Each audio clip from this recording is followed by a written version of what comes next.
Savakaya ca dharmasya sarvadharmasvarupine avatara varishtaya Ramakrishna te namah.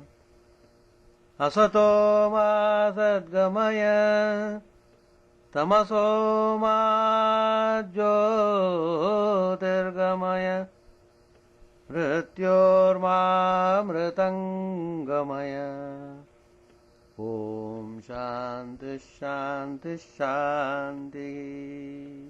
Let us bow down to Sri Ramakrishna, the embodiment of all religions, the Supreme God incarnate.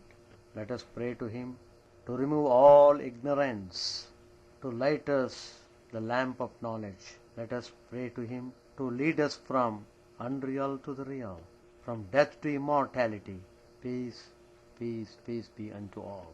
Sri Ramakrishna was giving instructions to Pandit Shashadhar. Shashadhar was a great scholar, a sincere, straightforward person. Sri Ramakrishna taught him how to step up his spiritual practices. He said to him, there are three kinds of joys: the worldly joy, the joy of worship, and the joy of Brahman. The joy of the world is the joy of lust and gold, which people always enjoy. As long as the mind is drawn towards joys of the world, he cannot avoid suffering, miseries in this world. The worldly joys drag the mind to such an extent that they overpower the mind. One cannot get out of them. One becomes victim of these worldly joys. The worldly joy always degrades a person. It doesn't keep him joyful all the time. Sometimes people will be frustrated. People will not be satisfied. They want more and more to enjoy the world. Consequently, it leads to jealousy, hatred, and so on. These are the offsprings of the worldly joy. The joy of worship is that one gets while chanting the name and glories of God. Finally, the joy of Brahman, that is the joy of God vision. The worldly enjoyment binds one more and more to the world. It puts the man under its control. On account of this hankering after worldly enjoyment, one may suffer 1,000 humiliations, yet he can't resist the temptation. In that process, he becomes totally miserable and restless. The more the man becomes worldly, the more he turns away from God. The more he runs after the worldly joys, the more he tends to become selfish, and all the bad qualities try to enter into his heart. Once a devotee came to Sri Ramakrishna and asked, Master, how is it that I don't see God, although I have renounced everything? The master looked at him. Immediately he came to know the reason. So he said to him, well, have you seen leather jars for keeping oil? Suppose you empty one of them. Still it retains something of the oil as well as its smell. In the same way, there is still some worldliness left in you, and its odor persists. Chaitanya Mahaprabhu, the prophet of love, he was teaching the disciples how to love God. Once a disciple asked him, why is it that all his teaching of divine love produces no tangible result on the minds of men. Chaitanya Mahaprabhu said, that shows their minds are merged in the worldly joys. And he said further, brother, there is no salvation for the worldly minded. If you have to have real peace and real joy, you have to cross over the worldly joys. Sri Ramakrishna explained it. If there is a tiny hole at the bottom of a jar of water, the whole water will leak out. Similarly, if there is the smallest tinge of worldliness in the aspirant, all his exertions will come to naught. So what is important is that the mind should be freed from all attachment to sense objects. Then it turns to God, and then it is easy to fix the mind on Him. Once a disciple asked Sri Ramakrishna, "O Master, I am passing all my days in religious contemplation. Still, evil thoughts keep on coming to my mind from time to time." Sri Ramakrishna said to him, well, you should know how to deal with them. There was a man who had a pet dog. He used to caress it, carry it about in his arms, play with it, and kiss it. He was very fond of that dog, and the dog also became very fond of the master. One day a wise man warned this man not to be so much affectionate towards the dog. After all, dog is an irrational one.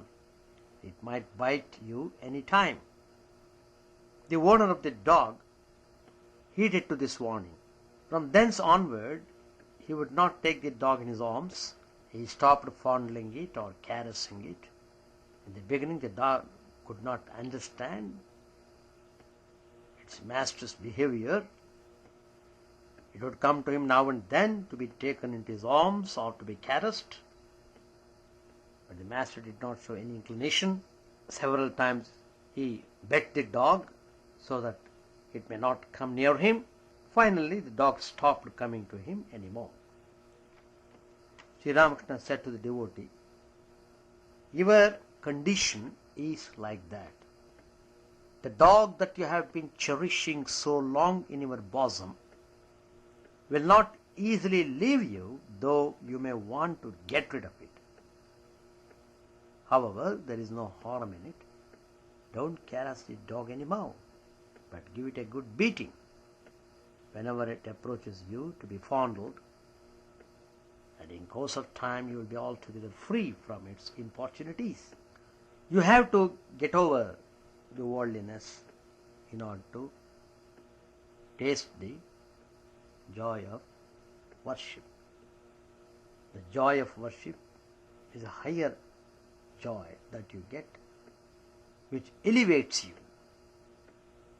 which makes you more and more joyful, more and more happy. You become closer to God by worshipping Him, chanting His divine name and glories, singing the hymns.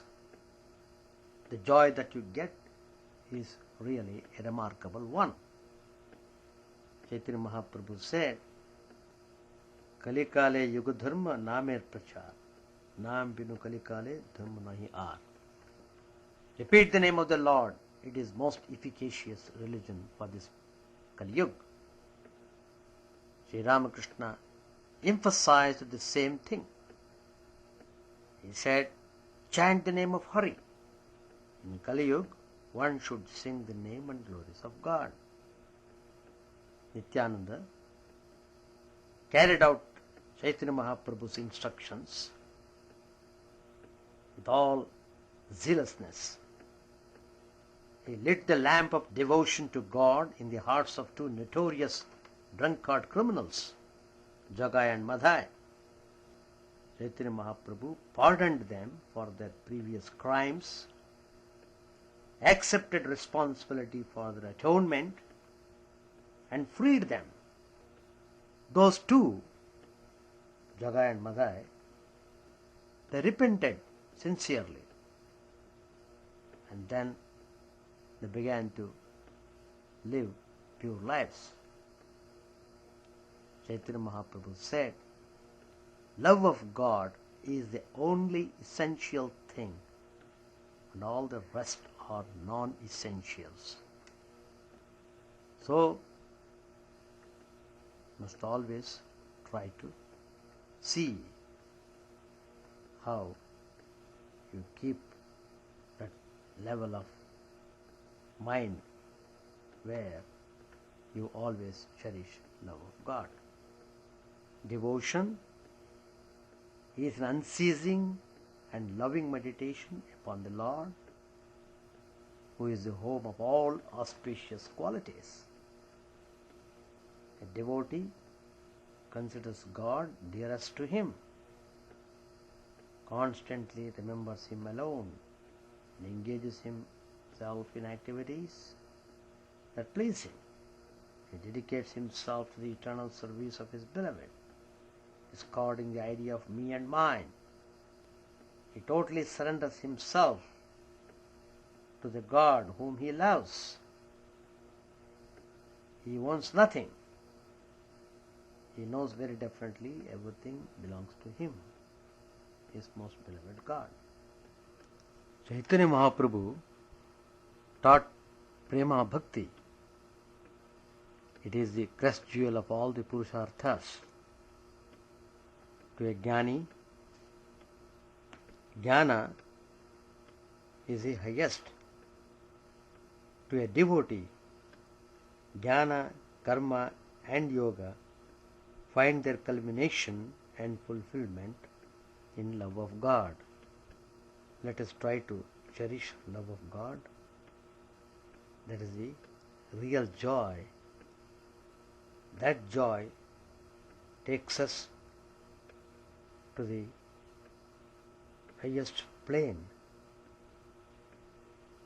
When we see God, we get the highest joy.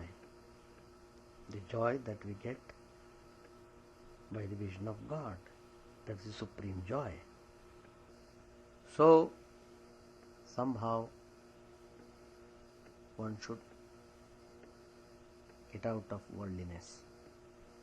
The offspring of worldliness is jealousy, hatred, anger, greed, lust. Eventually, the man who is worldly suffers on account of these offsprings. Whoever has these qualities in him is considered to be worldly. In order to get rid of the worldliness, you should cherish love of God and pursue your spiritual practices, so that finally you will get real peace, joy and bliss. No, whether you call it jealousy, hatred, that's a different issue. What I am telling is, how far you are worldly, how far your mind is towards God. From that point of view I am telling. It is true, when you are in competition, when you are one of the competitors, all the things follow. You know, there was a famous incident that one girl, skating girl, she became jealous of another American girl who would become internationally famous, who wanted to go to Olympic Games. This one of the guys, he went and he hit her leg so that she may not compete in the Olympic Games, so that this lady would become Harding, a name, some name. So this lady would become famous. Is it not jealousy? What kind of competition is that? Tell me that. Competition as such, if she had taken, well, let me go, let me compete. Whatever the results come, I am ready. That's good. But generally speaking, competition breeds jealousy. Is it not? Jealousy. I'm putting everything in a very generalized way. Don't take in a particularized way. There are always exceptions. That's a different thing. Coming to a general point. How far you are running towards God? How far the mind is going towards God? How far mind is going away from God? That's the point. Whatever we do and then finally telling it's all God, that won't work. No. Immediately you will come to know God is keeping quiet, He is silent, I don't need God. Like that you will say one day. And God is also not unhappy over that. If you want to objectify God. So, like that. It's true, in a good spirit if you do that sportsmanship, wonderful, appreciable. How many people do really? It's ideal. Everybody talks like that. You must have sportsmanship. What is sportsmanship? Even if you are defeated, you should be cheerful. Good. If you have that attitude, you are God. Appreciate. To that extent, you are superior worldly man than ordinary worldly people. Wonderful. May God help you. But finally you will come to know these things will not pay. You may be free from faults. You may be free from any wrongdoings. But even then people may become jealous of you, seeing your name and fame. Ah, look at this guy. He's becoming so high, so respectful. People all honor him. Jealousy, unnecessarily. Why should you bother about him? He has come on his own merit. That is called jealousy. It's not on account of you. On account of that man's inability to come to your level, that pushes him to commit some bad crime because he is intolerant. See, we have seen many universities, the PhD students, I read it also many times. Nowadays I'm not reading at all. They were about to finish their degree, PhD course, etc. And one guy, he became so intolerant, he began to shoot his professor, everybody, because he came to know he did not do well in the exam. For that he began to shoot other people because he thought other man will come first and he will lose. See the fun. For his fault, he is punishing the other people. What sort of joy he gets? He doesn't even think of the future reaction. He will be put in jail. He doesn't think any of such things. Because in that fit of anger, he is ready to do, let me do this, let me go even to jail.